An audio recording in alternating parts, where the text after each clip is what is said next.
Imagina você dedicar a sua vida inteira para salvar milhões de pessoas, enfrentar revoltas populares, ameaças de morte, humilhações públicas, e mesmo assim continuar.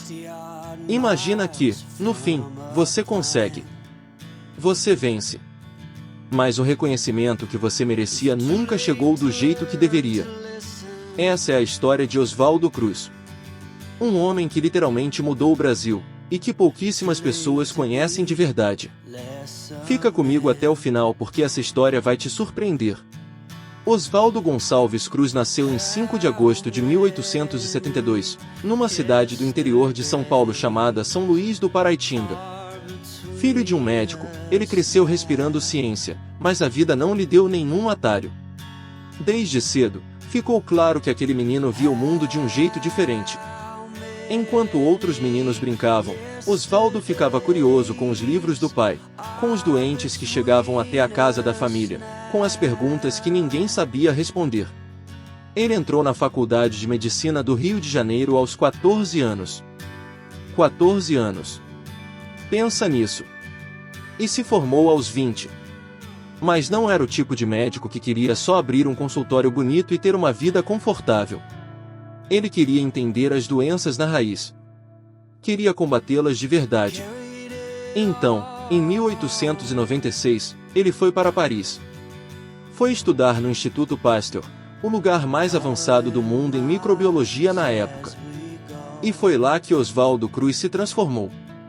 Ele voltou ao Brasil em 1899 com a cabeça fervilhando de ideias e com uma certeza: o Rio de Janeiro era uma cidade à beira do colapso.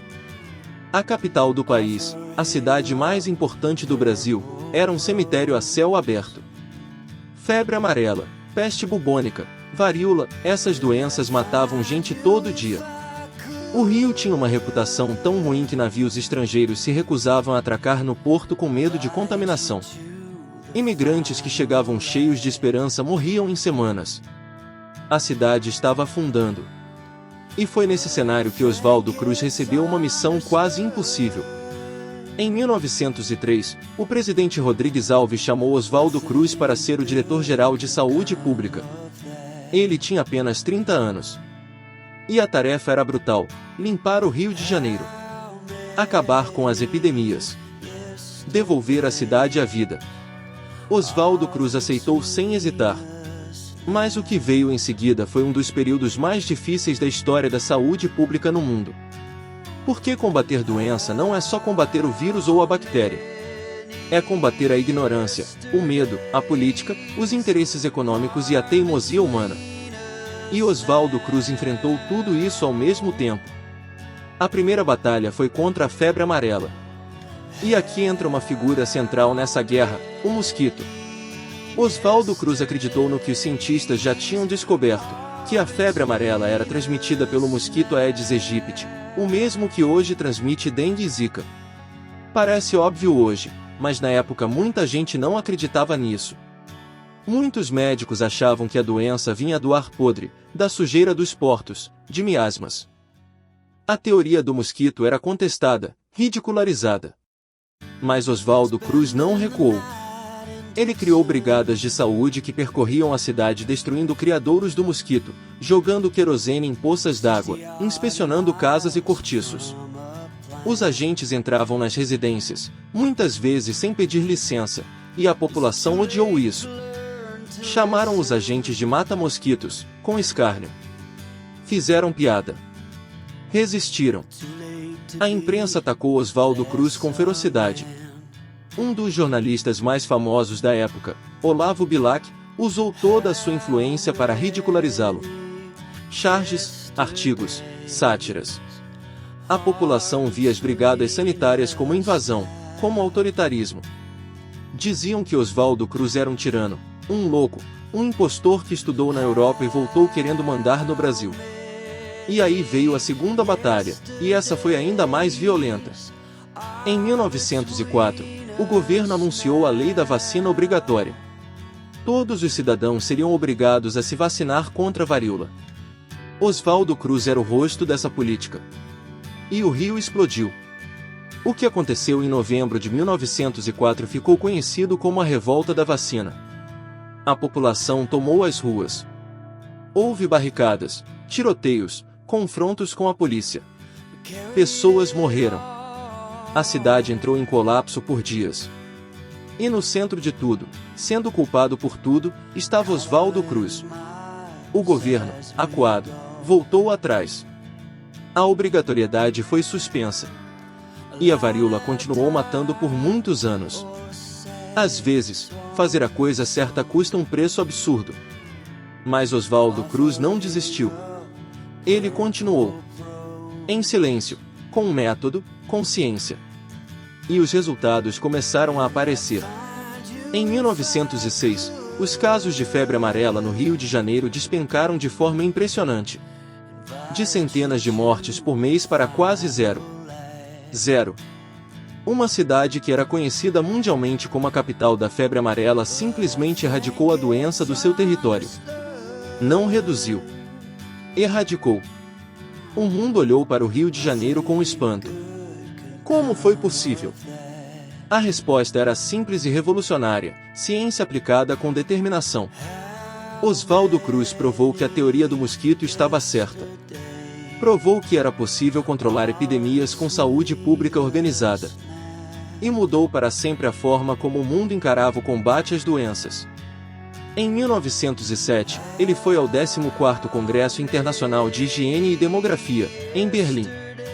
Apresentou os resultados do trabalho feito no Rio de Janeiro. E levou para casa a maior medalha de ouro do evento. O mundo reconheceu o que o Brasil ainda resistia em admitir. Mas veja bem que crueldade. Enquanto o mundo aplaudia, uma parte do Brasil ainda o odiava.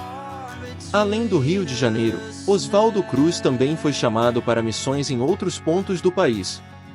Foi ao Pará combater a febre amarela e a malária que devastavam os trabalhadores da construção da estrada de ferro Madeira-Mamoré, um projeto tão mortal que ficou conhecido como a Ferrovia do Diabo.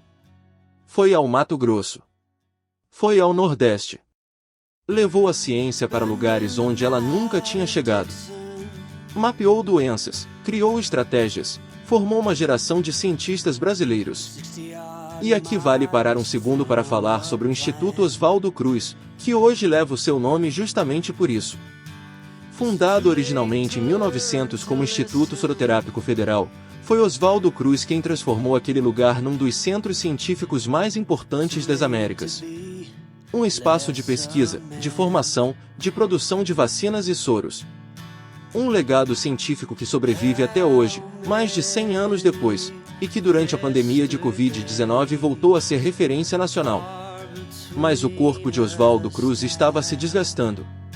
Anos de trabalho extenuante, de pressão constante, de viagens por regiões hostis com doenças tropicais por toda a parte. Em 1913, ele sofreu um grave problema renal. Tentou se recuperar, foi tratado, mas a saúde nunca mais voltou ao que era antes. Em 1916, ele se mudou para Petrópolis, na Serra Fluminense, tentando se recuperar. Foi eleito prefeito da cidade. Tinha planos. Queria continuar. Mas o corpo não aguentou. Em 11 de fevereiro de 1917, Oswaldo Cruz morreu. Tinha 44 anos. 44 anos. Um homem que havia erradicado a febre amarela do Rio de Janeiro, salvado milhares de vidas, modernizado a saúde pública de um país inteiro, representado o Brasil no mundo com brilhantismo, morreu aos 44 anos, exausto, sem ter visto o pleno reconhecimento que merecia em vida. E sabe o que é mais doloroso nessa história toda? A revolta da vacina de 1904, aquela que virou tudo de cabeça para baixo e foi usada para destruir sua reputação, se mostrou ao longo do tempo como um símbolo de algo muito maior. Do perigo da desinformação. Do poder que o medo e a ignorância têm de sabotar até as melhores intenções. Você sabe o que aconteceu em 1918, um ano depois da morte de Oswaldo Cruz? A gripe espanhola chegou ao Brasil e matou dezenas de milhares de pessoas. E sabe qual foi uma das razões pelas quais o Brasil estava despreparado? A falta de uma política robusta de vacinação. A mesma política que Oswaldo Cruz tentou implementar e foi barrada pela revolta popular. A história às vezes não tem ironia. Às vezes tem tragédia pura. Hoje o nome de Oswaldo Cruz está por toda a parte. Há municípios, hospitais, universidades, ruas e institutos com o seu nome. O Instituto Fiocruz, que por extensão carrega seu legado, é referência mundial em saúde pública. Mas quantas pessoas conhecem de verdade a história desse homem? Quantas pessoas sabem que ele tinha 30 anos quando assumiu a missão de limpar uma capital inteira? Quantas sabem que ele foi atacado, humilhado, ridicularizado enquanto salvava vidas? Existe um tipo de heroísmo que não aparece nos filmes de ação. Não tem explosão, não tem música épica tocando no momento certo. É o heroísmo silencioso de quem escolhe a ciência quando a maioria escolhe o medo. De quem continua trabalhando quando o mundo ao redor está gritando para parar. De quem planta árvores cuja sombra sabe que talvez nunca vá aproveitar. Oswaldo Cruz foi esse tipo de herói. E talvez a maior lição que a vida dele deixa não seja sobre medicina. Seja sobre coragem. Sobre o que acontece quando uma pessoa decide se comprometer com a verdade e com o bem coletivo, mesmo sabendo que vai pagar um preço alto por isso. Mesmo sabendo que o reconhecimento pode demorar décadas. Ou uma vida inteira. Então, da próxima vez que você escutar sobre dengue, sobre campanhas de vacinação, sobre saúde pública, sobre o Aedes aegypti, lembra que tem um homem por trás de tudo isso. Um homem que viveu apenas 44 anos, que foi odiado em vida por muitos dos que ele estava salvando, e que mesmo assim nunca parou. Esse homem se chamava Oswaldo Cruz. Se você chegou até aqui, obrigado de verdade. Esse canal existe para contar histórias como essa, histórias que merecem ser lembradas, que merecem ser passadas adiante. Se esse vídeo te tocou, compartilha com alguém. Não precisa ser um discurso, não precisa de contexto. Só manda. Porque às vezes a melhor homenagem que a gente pode fazer a pessoas como Oswaldo Cruz é garantir que a história delas não seja esquecida. Até o próximo vídeo.